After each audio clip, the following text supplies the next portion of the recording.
My name is Meaghan Emery, and I'm an associate professor of French in the Department of Romance, Languages, and Cultures here at the University of Vermont.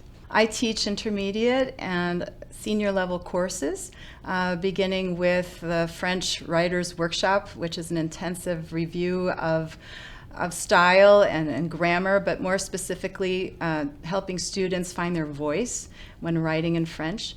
I teach French culture classes, French literature survey classes, all the way up to the senior level, where I'm able to teach about the things I research, which is contemporary France, looking at different populations within France and the literatures that they produce, as well as the cinematic works.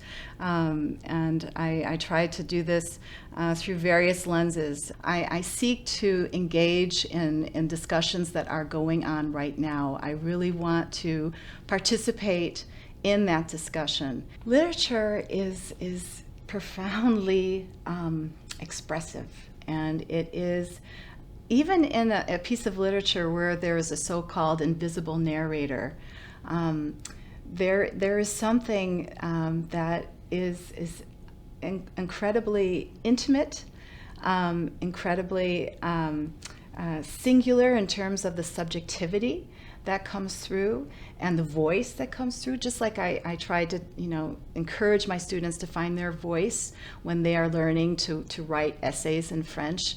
I know that each author has a voice. Every semester I give my pitch, and that pitch is I love what I do, but I don't expect that everyone in my classroom is going to become a university professor of French. And so I tell them exactly what skills this course is going to provide to them. Many students are happy to hear how this is going to be an asset to them when they go out into the work world. What we do in our classroom is we engage with a whole different worldview. And we have to really come to terms with the fact that our experience is but one piece in this very, diverse world in a human world, that we live in. We are, in fact, on a world stage in many ways, but also that they brought it into relation to things that I hadn't even thought about. And so this negotiation of worldviews that, I have my students do when we're talking about a piece of literature or when we're looking at a piece of history that they know from one perspective, right? And perhaps they know a little bit about it from the French perspective.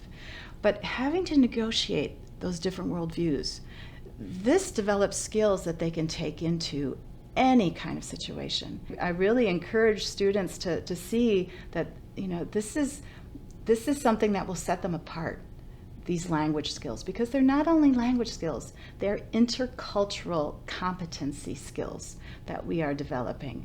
And it is something that serves you on the human level as well as in international situations.